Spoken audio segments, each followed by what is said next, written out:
So here's my take on evolution and the Big Bang Theory. They say it's scientific, but one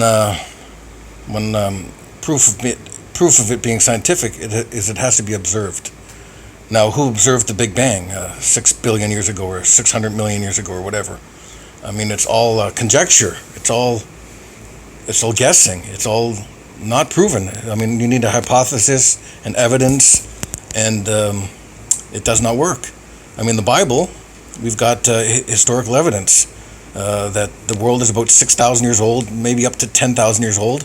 You look at the history, especially the Old Testament, especially with the Israelites and the Arabs and the Ishmaelites and the people of Edom, that history goes back, about 6,000 years. And the problem with the dinosaurs, why is there a problem? Most dinosaurs were vegetarians, so they would have no problem with people. And the trees, well, they were tall. So the dinosaurs would eat the leaves, from the top of the trees, and man would probably eat the dinosaurs for food instead of a cow. I mean, it's bigger. The dinosaur would last longer and feed more of his family. And who says there are a lot of dinosaurs? Maybe there are just a couple of hundred. Not sure about that, but I find that no problem. And with the ark, why wouldn't the dinosaurs go on the ark? Being small, right? Maybe from an egg, maybe really tiny. Dinosaurs do start off small, and they don't grow that fast. It might take a couple of years to get full grown. I'm not sure about that, but there's no real problem with that. The problem is watching and observing evolution and the Big Bang. And who's to say that where creation came from? Because if you did, wow, you'd be the smartest person on the planet. You actually wouldn't be a person, because you would have had to been there to observe it, which is almost saying like you're God. Now, isn't that far of a stretch to look at the Bible and it says, in the beginning, God, right? How can you determine where he came from? You can't. He's there. He's eternal. He's existent. Later on in the Bible, it says his name is I am. That means he is. He just is. He bees. I am. Descartes used to say, I think, therefore I am. That's God. Eternal, omniscient, omnipotent. He can't be defined. He's not a statue. He's not a tree. He's not a waterfall. He's not a symbol. He's not a dream catcher. He's not an animal. He's an eternal being. I mean, it's maybe eternal light. And he can't be inside things exactly.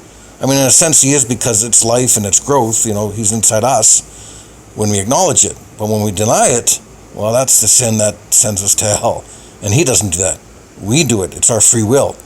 I have no problem with people say, there's a problem with evil. Why is there a good God and there's so much evil in the world? Well, God has nothing to do with evil. Evil is from people.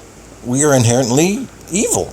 When we, are babies, we're inherently disobedient. We say no. One of our first words we learn, whether it's mama or dada, and sometimes it's no, and we like to disobey.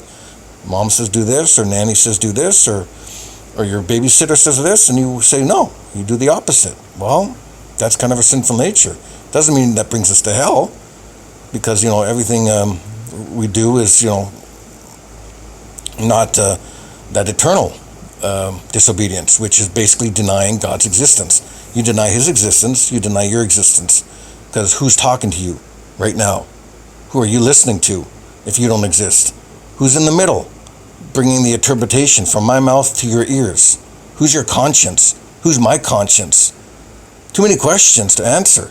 If you had all the answers, you'd be God and I'd be worshiping you and tell you, God is way bigger than you. Anybody bigger than me.